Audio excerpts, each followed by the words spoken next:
Bueno, entonces vamos a en empezar. la parte de abajo de la pantalla de Y, Zoom all y right, so we're going seleccionar to su get idioma. started. As many we're celebrating the 30th anniversary of the movement to close the School of the Americas. And years ago, Father Roy and other activists traveled to Fort Benning, Georgia, to the School of the Americas to commemorate the first anniversary of the massacre in the Central American University in El Salvador. They were demanding the closing of the military school that had trained many of the responsible parties. At that moment, our movement was born, and during the last few decades, it has grown and evolved. So even though today we can't personally be together, we want to take this moment to be together virtually and to analyze and learn together to strengthen our resistance and our struggles against militarization and the US intervention in Latin America and the Caribbean. We want to analyze the current moment as well as the future, which we will be facing under the President-elect Biden administration, who is proud to consider himself to be one of the architects of the disastrous Plan Colombia. And we know that his administration will continue with the US exportation of neoliberal policies, together with training and financing of the military and police forces that repress the people when they stand up and oppose these neoliberal policies. We are aware that we have many challenges ahead of us. Something that we want to share is that in the last few months, SOA Watch, together with SICSAL and 4 for Peace Presence, we have worked on a report for the Colombian Truth Commission about the role of the United States in the Colombian armed conflict, specifically related to the US training of police and military forces who, after the fact, committed human rights violations. So in this report, we worked together with SICSAL, and we're very happy to have Abilio Peña from Colombia. He's a theologist and a philosopher, a human rights defender. He's one of the co-directors of SICSAL, which is the Christian Services in Solidarity with the Latin American People in the Oscar Romero Committee. Abilio is also a member of the Ansur Collective, and he will start the panels today. So welcome, Abilio, and thank you for being with us. I'm opening up the floor for you. Thank you, Bridget. Thank you for the invitation. And to everyone who is here with us today and the panelists and everyone who's connecting to the Zoom call, first, I'd like to acknowledge and thank the movement for the closing of the School of Americas and the Observatory of the School of Americas, because from the heart of the empire, as we say, it has shown this strong opposition to the militarization and neo-colonial policies. These are the images of people who step across the line and who yell out present in Fort Benning and now along the Mexican border. This shows the dignity of the people who resist. And we've learned that throughout Latin American countries, including my own in Colombia. So thank you for teaching this lesson to the world. Thank you also for the memory of Oscar Romero in the Americas, the Maryknoll missionaries, and all of the people in El Salvador who were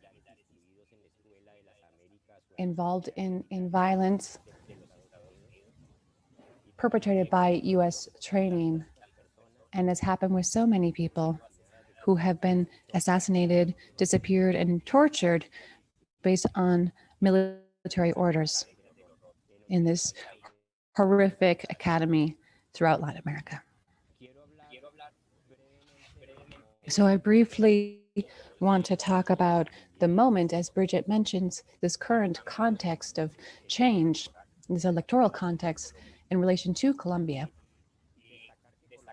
And I'd also like to highlight that Colombia, in the era of President and ex-senator who was recently jailed, Álvaro Uribe and the current president, Ivan Duque, and also in other governments, Santos administration. Santos was a Nobel Peace Prize winner, but they are being used by the US government to militarize the region. And this became even more evident during the Trump administration of the last 4 years, with whom they constructed agreements that we saw in the role of the Democratic Center Party. That's the party of Uribe and the president, the current president. And they influenced the Trump vote in violence. And it's funny to hear, Trump talking about Castro Chavism. This is a term that was invented by Uribe here in Colombia, and understanding what it means for them. In recent times, we see that the events between the United States and Colombia that have demonstrated the relationship. I'd like to briefly mention these incidents. So there was actions between the US State Department and the Colombian Attorney General's office to involve 2 peace negotiators in Havana. They're known as Santrich, and the head of the negotiation team, Ivan Marquez, for alleged cocaine trafficking. Recently in Bogota, it was made known that there were hundreds of hours of recordings that show that it was the Attorney General's office that obtained the cocaine, and that the 2 people who appeared as Mexicans who were allegedly going to participate in this drug trafficking business with Santrich and Ivan Marquez, they were actually from the anti-drug department of the United States. And so this meant that both Santrich and Ivan Marquez, unfortunately, this event led them to take up arms again to ensure their lives, to avoid extradition. Also, the attacks carried out by President Trump against the peace process following the desires of ex-President Uribe. It said the prior administration negotiated this horrific negotiation. They handed over the country to the terrorists, to the drug traffickers. This is what the president said in Miami during his presidential campaign. This was President Trump in relation to the Colombian peace process. And also, in this time, they restarted the glyphosate aerial fumigations. Glyphosate, President Duque recommended to reinitiate the fumigations with glyphosate to fumigate hundreds of thousands of hectares, and with all the costs that it has. And this was an imposition from the United States government.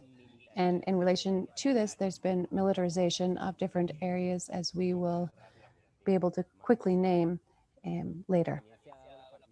There's also been the participation of US mercenaries in the country. In April of 2019, they were the people who tried to carry out an invasion in Venezuela from Cucuta in the north of Colombia, using a concert. These were North American mercenaries who were in charge of the security of Juan Guaido, who is the leader of the opposition to Nicolas Maduro. And also in that period, there were also the presidents of US soldiers in Colombia. And they flew into Tolimaida. There were more than 50 from the Southern Command of the United States government. And they said that they were going to provide training to the army for anti-narcotic efforts. And this led to 3 specifically concerning events. One was the arrival of mercenaries in Guajira to take over Venezuelan oil wells. There was a failure in this operation, and the mercenaries were captured. Another incident was that in January of this year, the US Army carried out training in the Tolamaida base for a variety of soldiers. In February of the same year, the training was carried out in the Caribbean region. And just a few weeks later, in the middle of the pandemic, they were using troops, helicopters, airplanes, and they joined boats from the United States, England, and others, and they invaded the Venezuelan waters. And this hadn't been seen since the United States invaded Panama to capture Noriega. And so while the United States was carrying out training on the Venezuelan border, there has also been opposition from Colombia due to the arrival of these U.S. military officials. The Colombian government has, however, supported from the Centro Democrática Party to stop the U.S. military being pulled from the country. Although this should be approved by Congress, the presence of U.S. soldiers should be approved by Congress. And now they're talking about shifting those soldiers to Honduras to continue similar operations. It should be remembered that these troops have a history in the jungle commands that were prepared by the United States in a farm in Tolima, where they're training police and other military forces from Latin America, specifically from Central America, and the tigres, the tigers from Honduras, which are used to repress the protests and uprising. This was documented in 2017, and Bridget has mentioned it when she began the panel. And so, to conclude, this mutual relationship between Trump and the Colombian government, we think that it has been impacted by Biden's triumph. And we think this gives us a moment to breathe. This paramilitary mafia model that was represented by the Uribe era, this can be maybe impacted because he was arrested this year for the crime of trying to hide evidence and to bribe witnesses in cases where he was clearly implicated for paramilitary connections. We believe that that incident and the fact that Trump is no longer in power could mean that this era will end, this era of the Uribe control, although we don't think that the underlying militarization and the role that Colombia plays won't change. But we do think that in relation to the Truth Commission, there's some important elements, and we need to continue insisting on a purging of the military forces, a change of the structure of the military and police forces who have been involved or implicated in so many crimes. And we think that if this doesn't happen, there will not be any deep-seated changes in relation to reconciliation in Colombia and peace, the peace process in Colombia, because it is so weak today. And so we think that we need to continue activating our opposition to the glyphosate fumigations. This needs to be of an issue that's raised by all the different sectors of the social mobilization in Colombia and also in the United States and around the world. And we also need to continue demanding that all the US military troops are pulled out of Colombia. And we also need to continue working to suspend US training of military and police officers in Colombia, and also the training that's been given to third parties here in Colombia.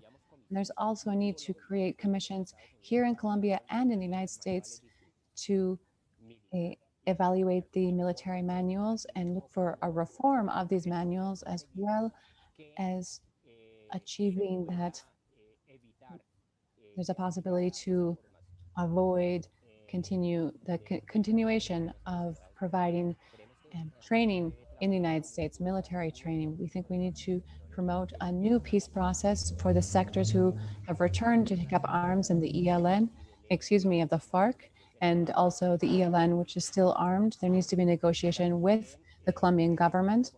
And we also think it's very important to continue insisting that the US government renounces its actions in Venezuela. We know that Trump said that he didn't, that all possibilities were on the table. We need to work to ensure that this does not take place. And we need to ensure that the promise that Obama did not fulfill, ex-President Obama did not fulfill, which was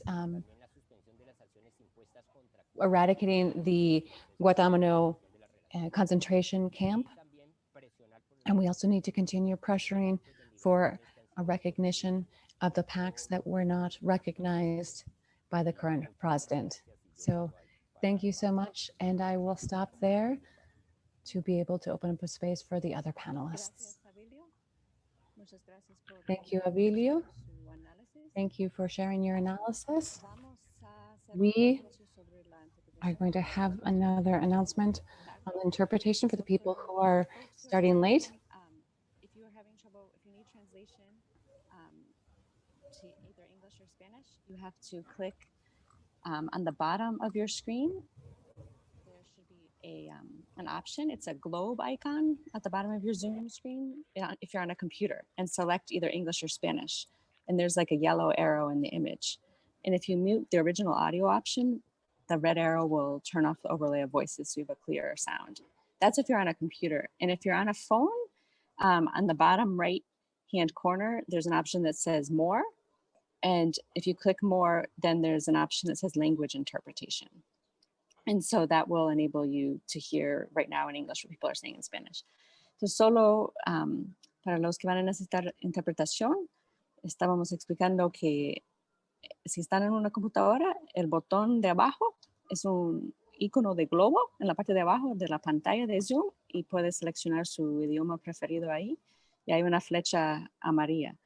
También la opción de silenciar el audio original. Just joining us. Once again, instructions on how to access the interpretation functions on Zoom. Y ahí la instrucción es ahí también en la pantalla. Entonces, ahorita escuchamos de Abilio sobre la situación desde Colombia. Y sabemos and so we heard from Abilio on the presentation. Es una imagen de flecha amarilla. La opción es ahí también. That Biden was involved. Entonces, ahorita escuchamos de Abilio sobre la situación. Horrific plan, and Biden is saying he's promoting it or promoted as vice president for Central America. And so in his campaign, he presented, or part of his platform for Central America is to invest $4 billion for a similar plan, which allegedly is for migration, but we know that all that money that they say it's for alleged development, in reality, what we've seen in the past and what Biden is proposing is that this is money for what they call as development, but in reality, this is a proposal for the privatization and neoliberal policies. Financiar a las empresas de los élites hondureños en el saqueo de los recursos And so we naturales. see, the role of the Nicaraguan elite, and we see the privatization of public resources. And this is a proposal that they say that migration will slow down, but we know it's the contrary is true, because we know that by privatizing and taking natural resources and giving funds to private companies, it will just impoverish the country even more. And that these kinds of neoliberal public policies are always accompanied by militarization and the help of the United States to finance and military and the police to repress the people when they organize against this kind of so-called development. So with that, we're going to listen to some of our colleagues for the broad movement and dignity in Honduras. They were in the leading a movement against one of these projects, which has been celebrated by the United States as an example of this kind of investment, which will allegedly bring development. But everything has been to the contrary, as they will explain. This is the Glamito hydroelectric project, which is being financed by the US aid and the Inter-American Development Bank, which are banks that receive funds from the poorly called Alliance for Prosperity. And we know this will increase the impacts in the region. And so now we'll listen to Koritza and Diego from the Movimiento Amplio, the broad movement. This is a movement that's committed to the construction of a grassroots movement against corruption and the poor handling of public goods. And they look for a society that grows respecting human rights and the environment. We're very happy to have them with us. We're happy to have Koritza and Diego with us, and so we hand over the space to them. Thank you, Bridget, and thank you to all our colleagues and mates who are listening. Thank you for inviting us to share this.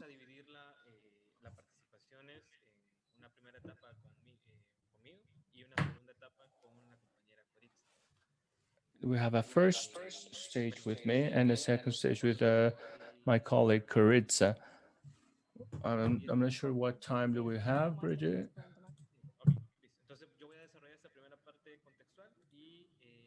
So I will take this contextual part, and Koritza will expand on this within the framework of the hydropower project. So we will start by saying, by drawing a sort of context map. We'll talk about the coup in 2009, what Abilio had mentioned of what was the colonization of society. Starting with the coup in 2009, we start a new stage, a new methodology for coups in Latin America, mainly through the legal channel instead of only doing it through the military channel. Although in practice, in their execution, they are complementary, both the judicial realm and the military realm. So what this caused was the increasing militarization after the coup. There is a before the June 28th in Honduras and an after June 28th. And it's because of the use of different military bases by the American government. Among them, the main one, which is the military base of Palmerola, Sotocano. David Byrne, in his book, The Island of Shame, says that there are 13 military bases in Honduras, whether they have been built, funded, or populated by U.S. military personnel. And they're just an assumption that they live under, so that this is not within the framework of intervention, but rather within the framework of an invitation by the Honduran government. That was pre-2009 and much more strongly after 2009. Something that could be highlighted about these 13 military bases, there's one that is located in Puesto Castilla and another one in Morocon. The one in Morocon is a specialized center. Adrian Pine, an American anthropologist, says so, where they use warfare tactics similar to those used in Iraq and the invasion in Afghanistan. And in Puerto Castilla, in the La Mosquito area, it's targeted at the fight against drug traffic. And here we will focus a little bit on this fight against drug traffic, because it's a cross-cutting access for fight against corruption, for fight against impunity, against the common well-being, and of course the human rights of all. The DEA and the U.S. Embassy in the Honduran case, where we don't have an ambassador, but there is rather a person responsible for business. They have been assigned the protection of sovereignty. And so we will go first through a sort of special coverage unit to follow up on this. So it is them who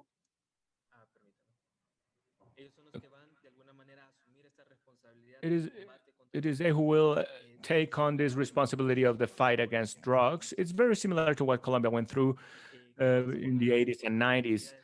What happens with the fragility of this sovereignty? If we ask ourselves, what would happen if a special Cobra unit or Tiger unit, which are military forces, would go into the US, collect information, plan arrests and killings to US citizens? It's quite likely that the sanctions against Honduras would be at the warfare level or heavy commercial sanctions, as it has happened with Nicaragua, Cuba, or Venezuela. But the opposite is what happens. What we have is an overfunding by multilateral organizations where the Americans and Honduran citizens are given the idea, conveyed the idea that there is funding against for the fight against drug traffic. But not only are we living under drug funded governments, but we have a narco economy and we have a money laundering mechanisms, that all this goes through the military forces, intelligence forces, and judicial support from the US Embassy, which causes massive migration as a result of forced displacement and different situations. There's clear that we have a war, although it has not been declared. Honduras in 2015 was at San Pedro, Tegucigalpa, was declared amongst the most violent cities in the world without an open conflict. So there are no rules, no standards in this war, let alone has the Honduran society being communicated that they are at war. And even worse, a war against drug traffic and a war against the people who work for the natural resources for preventing.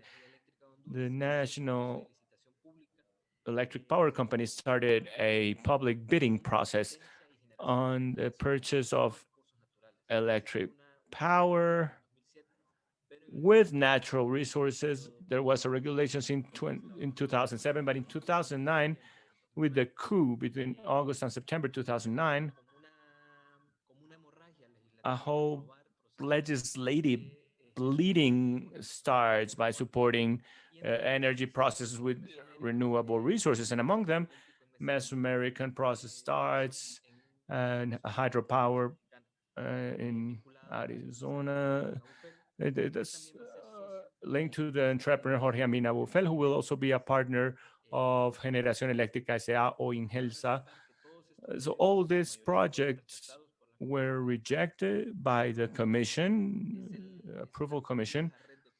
But that's a complex corruption network that we saw start being weaved after the coup, which started making it hindering the technical capacities to be able to entangle this drug traffic, corruption, and impunity network. Energy and energy industry is stronger since the Plan Puebla Panama in our region. It's even stronger with the Mesoamerican project in 2005 and started with the coup in 2009 and its favorite children, the Honduras Open for Business in 2011. This will create a combination between militarization / repression and funding development, mainly by the multilateral and bilateral banking, such as the Inter-American Development Bank, the DFC, the Central American Bank of Monetary Integration, the Monetary Fund, among others. And what this will cause is not only a deepening of inequalities, but also an impoverishment and increase in violence as such. The use of judicial processes, the creation of paramilitary groups, mainly through private security companies as ESPA, which is in Valle del Agua, and they will promote a culture of extractivism as a promoter of development, that being their dominant idea. Project Ilamito, which is funded by the Inter-American Bank,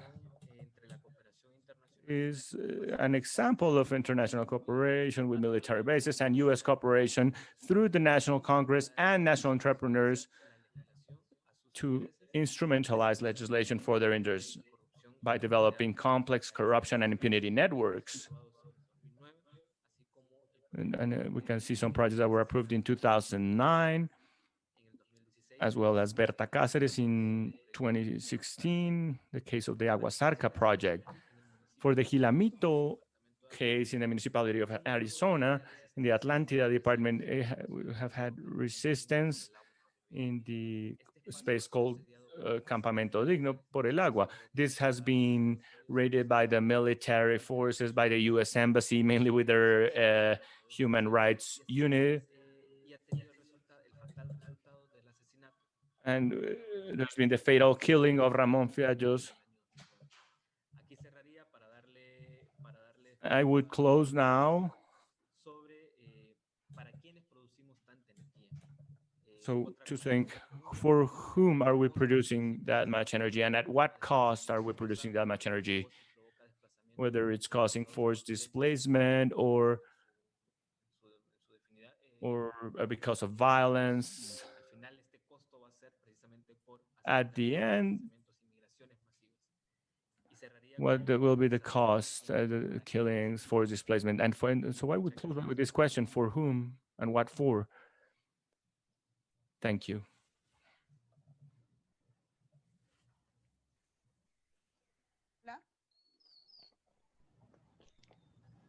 Sí, te escuchamos, Koritza. Gracias, Diego. Ahora vamos a escuchar Thank a you, Diego. Now we will listen to Koritza.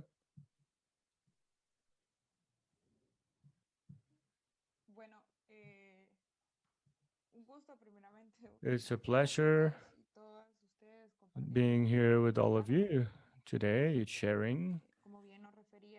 And as our comrade Diego Aguilar was saying, the Giramito hydropower project, talking specifically about Giramito hydropower project, was approved in 2009 in the post-coup term, and it's a part of a group of concessions that were granted back then.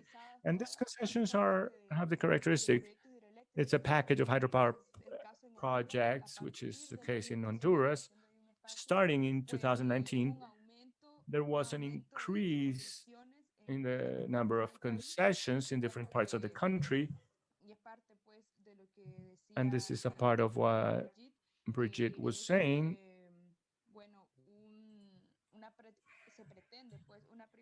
Well, they seek to privatize things within the country. That started with the privatization campaign and neoliberal economic policies that seek through these projects to offer development. That's what they call it for the communities. However, all these packages of projects that took place since 2009 have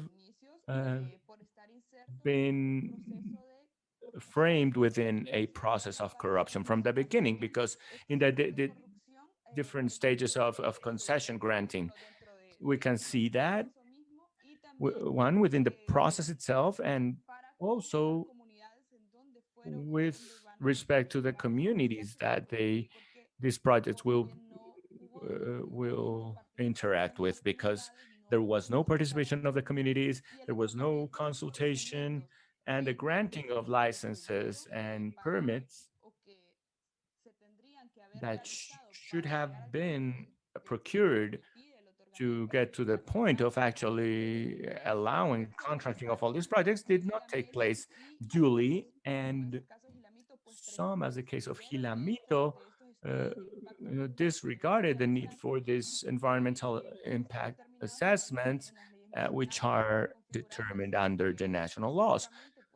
Therefore, giving rise to a series of corruption acts to give way to the construction of these projects without the requirements of law being met as established in our international legislation. This project And talking about the Gilamito project is to talk about our country's reality right now,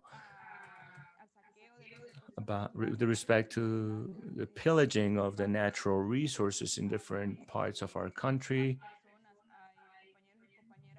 There are people, there are comrades and colleagues who are defending the natural resources that have been privatized or granted as uh, awarded as concessions to hydropower companies or hydropower projects that, as Diego was saying, are mainly funded by American and Canadian capital, and specifically the Gilamito project.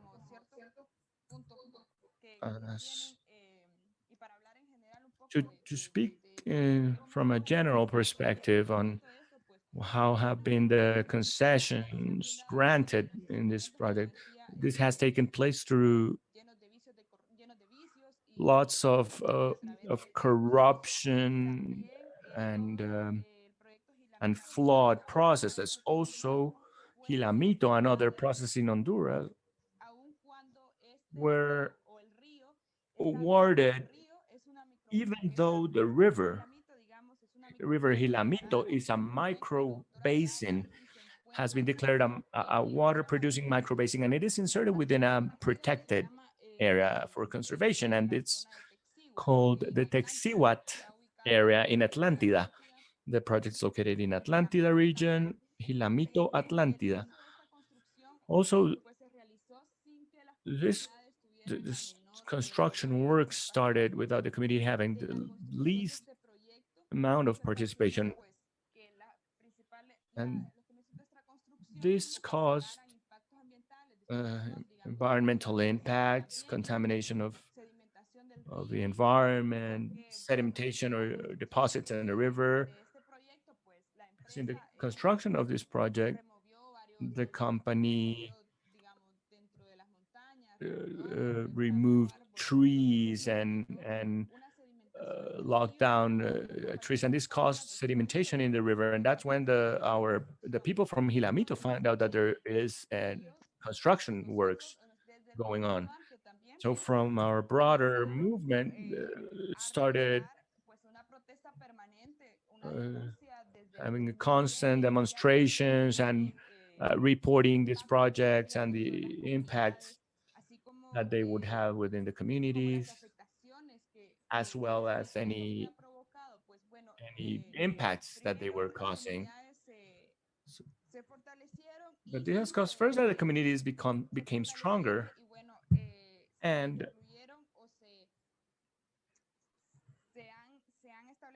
they have been constantly demonstrating, as Diego was saying, is a camp for dignity and water and life. And in this camp, they have made several reports, and our colleagues that are defending the rivers and defending their mountains, of course, this has caused them risks, risks for their lives. They have been targeted of different threats, and of aggressions by different people,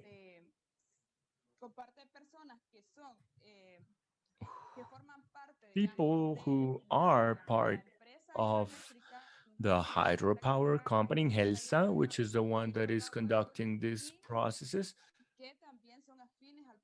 and who are also linked to the project. Because it turns out that when the projects reach a community, they do a sort of what they call consultation, and it's just a meeting with people who are akin to their interests. And so they start playing the or replacing the government's role or the state's role in offering schools or offering improvements in the health centers. And of course, there are people that believe that it's for their benefit, and so they are in favor of the projects.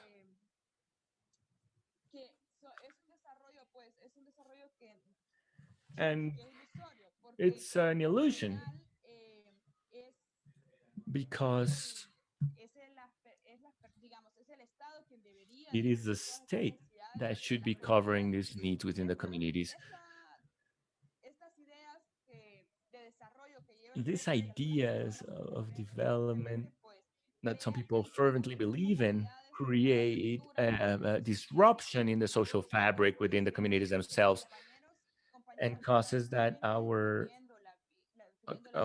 comrades who are defending life and defending their own rivers be subjected to aggressions by some people in their own communities.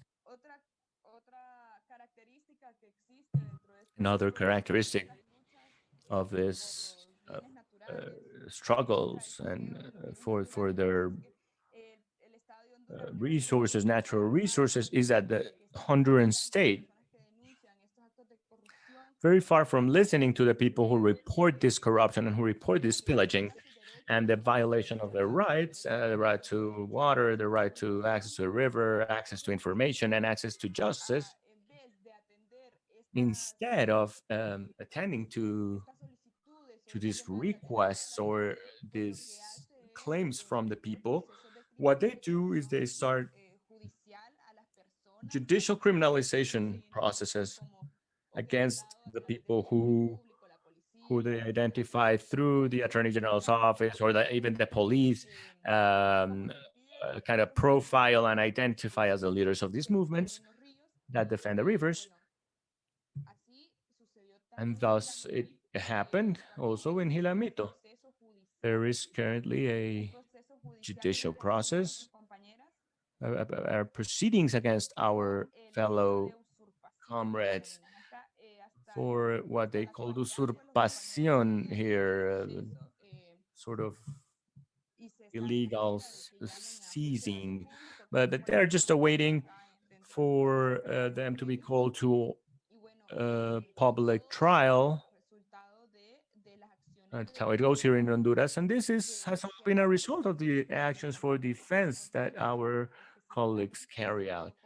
Honduras has been declared as one of the most dangerous places to defend human rights and to defend rights, general human rights, environmental rights. And so our colleague Diego was also saying that Ramon Gabriel Fiallos, who was one of the leaders of the community, was killed by the police or military and police elements during the repressions that took place in the after election processes. Another pattern that we could mention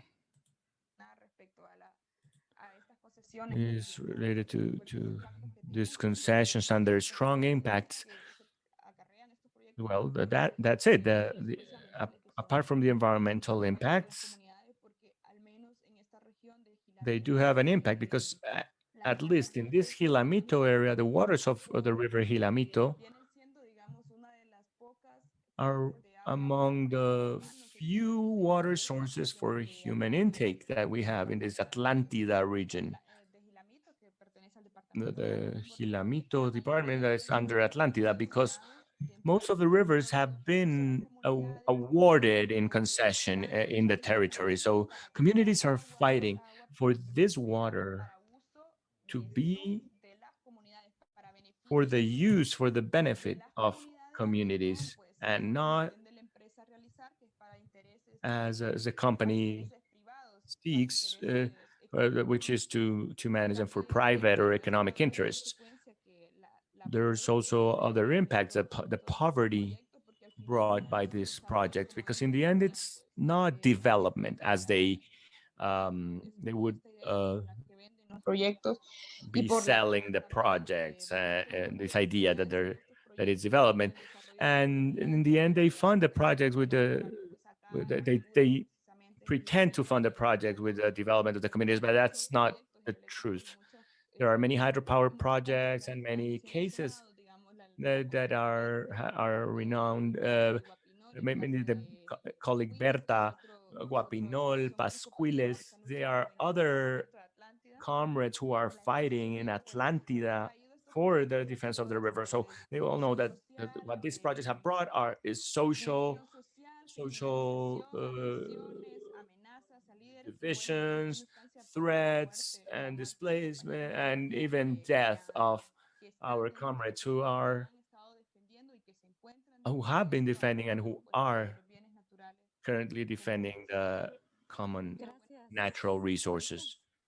Oh, ¿querías Thank you, concluir algo? Koritza. Do you have a conclusion? I just want to know whether Diego would like to say something further, or that would be from my side. Thank you very much. Thank you, Koritza. Thank you, Diego, for sharing all this information with us, and thank you because we know you have been in the area where this has struck very hard, and oftentimes under the justification of destruction of natural resources, the U.S. ends up justifying the funding of this supposedly development project that in the end what they do is impoverish the people more and then give them control over what's coming. So thank you very much to put forth the effort of being here with us after all these storms that we have had and hurricanes, and also to share with us some ideas on the broader movement's struggle and in Honduras, specifically against the U.S. Policies. And in the next week, we will also be sharing with the SOA Watch movement several actions that you could take to support the broader movement struggle with respect to Gilamito. Traducción para la próxima panelista que va a estar en español. Hay que buscar el globo que está en la parte de abajo de sus pantallas y ahí escoger español. Si están en el teléfono. If you speak Spanish, you need to choose your interpretation language. There are 3 dots in your phone where you can find the instruction. Anna was going to be sharing with us, but is unable to today, but we're going to be sharing a video with her presentation as so we'll be sending that subsequently. So we'll share that with everybody as well later. So you can look for that in your email. And right now it gives me great pleasure to introduce our next panelist, Pierre Laboussiere. And he is originally from Haiti and is the co-founder of the Haiti Action Committee and the Haiti Emergency Relief Fund. And there's a lot of parallels between Honduras and Haiti in the way that the United States has been basically holding up these illegitimate repressive regimes that have basically no legitimacy in terms of their population, but many people believe are only continuing to be in power because of the backing of the United States. And that's the case in both Honduras and in Haiti. And the popular resistance in both places is incredibly strong. And so we are extremely glad to have Pierre with us today. The Haiti Action Committee and the Haiti Emergency Relief Fund work with Haiti's grassroots movement to provide information regarding the conditions on the ground in Haiti here in the United States, as well as to assist refugees and support community-based initiatives and institutions working for the country's liberation and the right to self-determination. Pierre was born in Haiti and moved to the US in 1970, and he has been active in various organizations around the issues of racial, social, and economic justice, and mobilized against US-imposed Haitian dictators, as well as the deportation of Haitian refugees. And I'll give the microphone over to Pierre to share with us about the situation in Haiti and what we can do. Good morning, Bridget. Good morning, everyone. It's a real pleasure to be with you all today. And SOA Watch, and I'm trying to go a little slow to help the translation. SOA Watch is an organization that I greatly cherish, and I take this opportunity to thank you all, thank Father Roy and everyone involved with SOA Watch for really putting this organization together. 30 years is really beautiful, and many more. And even though we hope that we'll see the end of the School of the Americas, or WINSEC, however they call it, but it's still the same thing. But I still feel that this magnificent institution needs to continue beyond and to help the rebuilding of the communities that have been so devastated by graduates of the School of the Americas, by the spirit that is in the School of the Americas. This is an institution that needs to be finished. So in the interest of time, I salute everyone, all the panelists, fantastic, the participants, people in the audience, and I want to thank you for your solidarity with the people of Haiti. I will discuss this by going back to what I call the American century in Haiti, which started, I would say, around 1914, 1915, with the US invasion of Haiti in 1915 and the occupation, the 19-year occupation from 1915 to 1934. It was during that period when there was an uprising by the peasant armies, the Cacos, and they were demanding land distribution, a just society, that Haitian society needed to be reorganized. And on the verge of their victory, the US came in really in support of the oligarchy in Haiti and also to push its own agenda, which was an agenda of big plantation agriculture and to take over the resources of the country.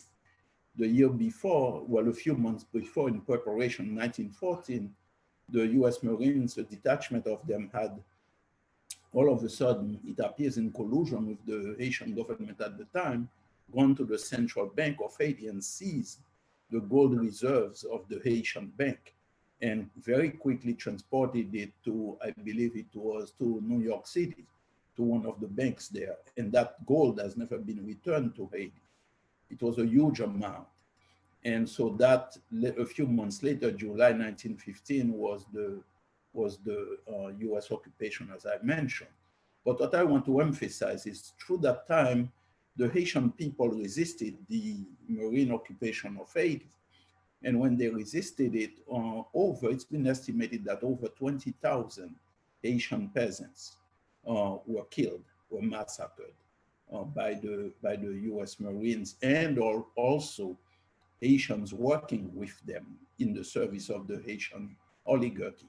And so I bring this up because it connects with, from that time on, it's been the training of Haiti's military, and later on what became the paramilitary forces started and has been uninterrupted since that time. And that period also ushered the era of a massive exodus, a massive flight from Haiti of men, women, and children whose communities were devastated by the war that the Marines, that the US Marines waged against the Haitian peasant population in the countryside. And so it's been, it was really, and many Haitians had to flee abroad to the Dominican Republic, over to Cuba, where the US occupation in Haiti was working in collusion with the plantation owners there, the sugarcane plantation owners, and exploiting the labor of those refugees. So you see the refugee crisis that we are seeing involving Haiti today has its roots to that period. And there have been successive waves of refugees, of massive flight of refugee population. So coming down to Papa Doc Duvalier, Dr. Francois Duvalier and his son, Jean-Claude Duvalier, known as Papa Doc and Baby Doc respectively, in their 30-year dictatorship, uninterrupted, almost 30-year dictatorship, very similar to Somoza in Nicaragua. That was the model. Very similar to Batista, or to, in the Dominican Republic, Trujillo in the Dominican Republic. Brutal dictatorship, paramilitary repression, because whenever you have this kind of attack and this destruction of people's livelihood, and you impose conditions of misery on people, and people are super exploited, chased, dispossessed of their land, there is going to be resistance.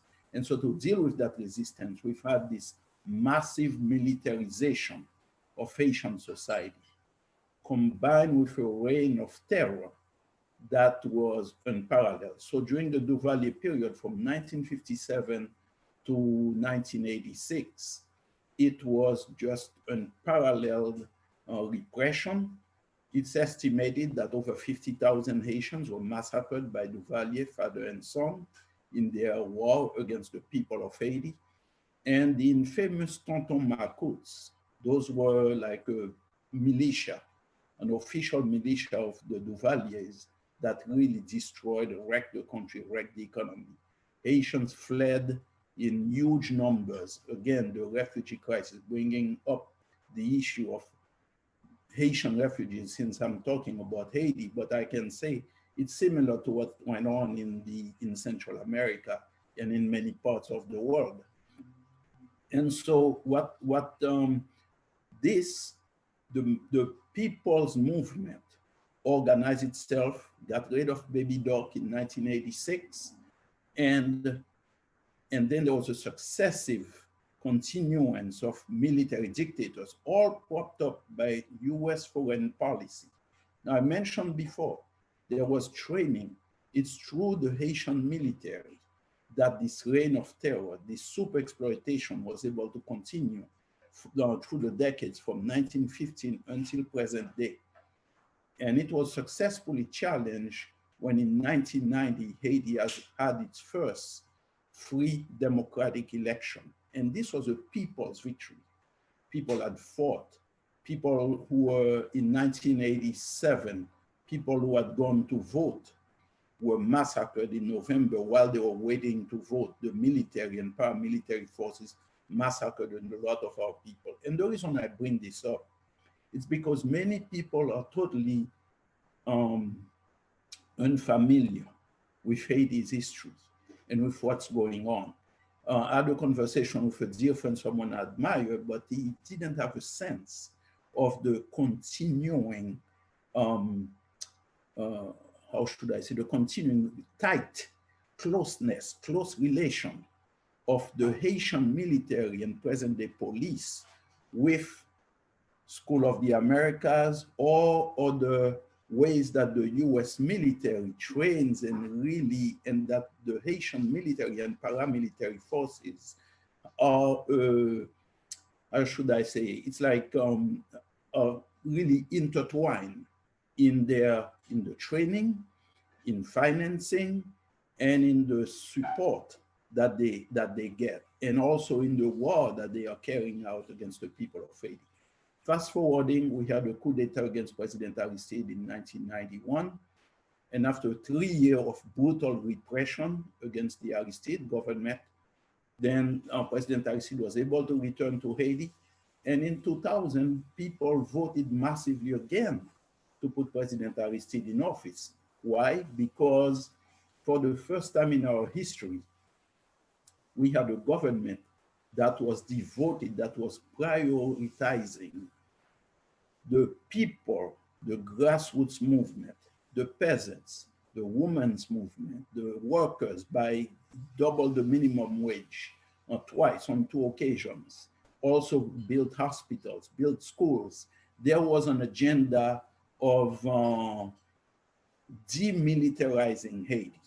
And it's very important that I raise this issue, because the agenda of the people's movement represented by President Jean-Bertrand Aristide and his government from Mila Valas was to demilitarize Haiti.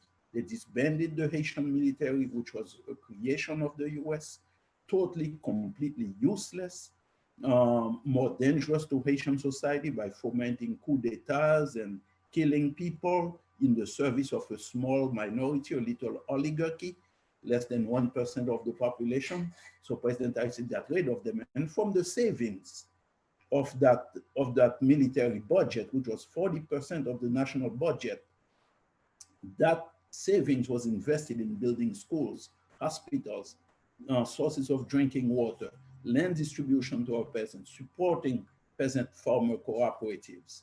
And this was the agenda that existed in 2004 when the Bush administration, Bush the son, did the second coup d'etat against President Aristide. And following that coup d'etat, the US imposed a United Nations occupation on Haiti, which drew from military forces from all the countries in South America, Central America, some countries in Africa, some countries in the Middle East, to their shame. And they came, to the exception of Cuba and Venezuela.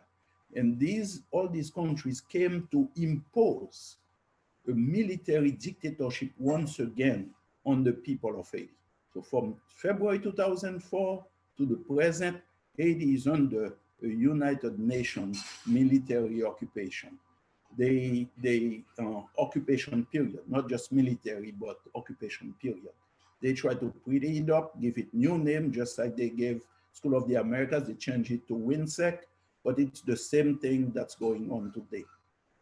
In all aspects of Haitian life, when you look at the economy, has been systematically destroyed during those nearly 17 years of United States, United Nations occupation. Now, in terms of the military forces, since we are talking about the militarization, the Haitian military was again brought back through the OAS. The OAS is a very dangerous organization for the safety, for the well-being of the countries of the Americas. It is also a vehicle that the US uses in order to impose its foreign policy, its disastrous foreign policy on the countries of the Americas. And the OAS is used to stage elections, phony elections, along with the UN. And so a complete cleanup of these organizations is needed, or a change or replacement into organizations that will be there for the betterment of the poor. Now, what we are dealing with in Haiti, because I know time is of essence, is that there is a new configuration. Since the Tonton Macoutes no longer existed during the period of the UN occupation, and when I say that, not only did the UN bring in cholera to our people right after the terrible earthquake, but also there have been systematic massacres against the population. At least 4 of them come to mind, and there may be a lot more.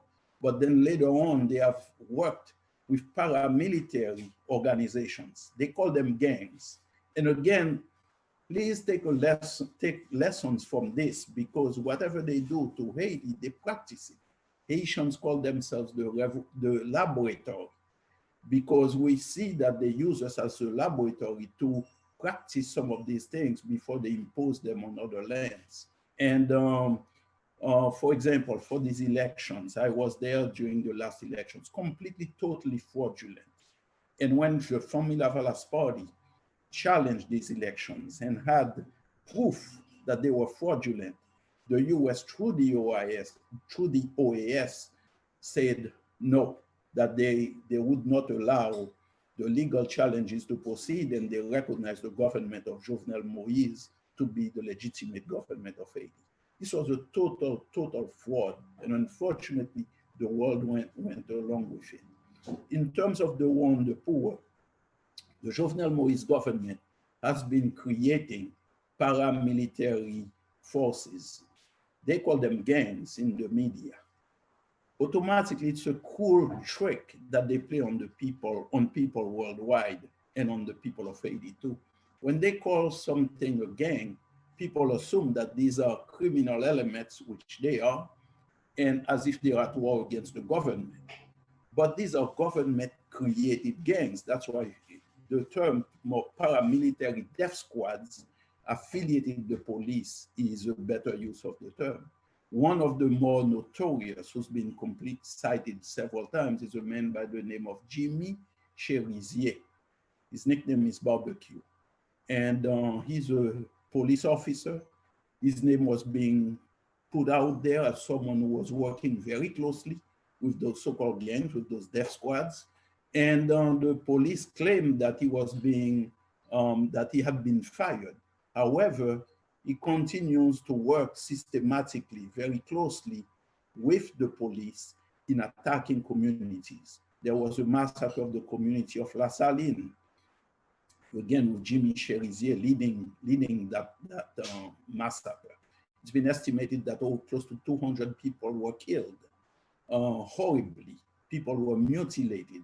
These are, we are talking actions that that people from Central America, from El Salvador, know very well about, you know, and so many other countries. And to this day, there hasn't been any actions taken. And there have been, in all of these paramilitary forces that have been organized and have carried out massacres against Cité Soleil, against a neighborhood called Tokyo. Those are all neighborhoods in Port-au-Prince. Police officers trained by US and Canadian forces are part of this. Many of these police officers are also mercenaries, have come to Haiti, and this has been reported in the media. Sophisticated weaponry are in the hands of people who normally couldn't afford to a loaf of bread, you know, when you see them, but yet they have automatic weaponry in their hands with tons of bullets, and they exhibit them on social media. There has been a wave of killings against democracy activists, people like Father Simoli, Joseph Simoli, who is a priest who stood up and said enough. That was in December 2017. Well, about 15 days later, after he denounced the theft of the money, the funds from the Petro-Caribe program, which Venezuela had beautifully extended to help social programs in Haiti in a rebuilding effort after the earthquake. That money, $4.2 billion, was stolen. And as school children and everybody who's not getting their any kind of support, as they are demanding what has happened to it, those paramilitary death squads are being put out there in order to kill and massacre students. The head of the Bar Association has been killed. And so it's been in spectacular murders that have been taking place. So I will not go on with any more details because I've used a lot of my time. But you can see the picture of this hot war against the people of Haiti, where women are being gang raped. And we appeal to you, to everyone with School of the Americas, in order to let people know what's going on. The website of you can reach for more information, the Haiti Action Committee. We on Facebook, Haiti Action Committee Facebook, and also our website is HaitiSolidarity.net. Thank you. Thank you. Thank you, Pierre. Thank you very much for that very thorough analysis of the current and also the historical US intervention in Haiti, which is completely criminal. And as you said, it's very much a laboratory as we see these patterns being repeated throughout the hemisphere, especially of the OAS, as you mentioned, intervening in elections, as they did last year in Bolivia, creating a false narrative of fraud. And so thank you for highlighting that, as well as denouncing the terrible violent use of paramilitaries. And we also want to let everybody know that there's going to be a week of action from December 10th to 16th against US financing and backing of the Haitian regime. And so we will be sharing that with everybody via email so people can participate in that action and urge Congress and the US, of course, to stop holding up an illegitimate repressive regime and to take other actions to end the end of the US role there. So thank you here. And we are just about to wrap up. We have about time for 1 or 2 questions. If people have questions that they would like to put in the chat, and I'll try to take 1 or 2. And also just want to let everybody know that there will be 2 more workshops today as we continue the 30th anniversary weekend. The next workshop will have a break of about 15 minutes. And then the next workshop will be, depending on your time zone, but at 30 minutes after, about border imperialism in 2020. And then there'll be a 3rd workshop later this afternoon as well about social protest, repression, and militarization. And then tomorrow we'll have our traditional litany where we remember some of those who have been murdered and assassinated and disappeared by US trained and US backed regimes. And so the program will be on your screen. It is also in your email. So thank you to everybody for joining us. I'm going to see if there's some questions. Okay. The one question I see is about COVID, about how that is affecting folks. And then let's see other questions.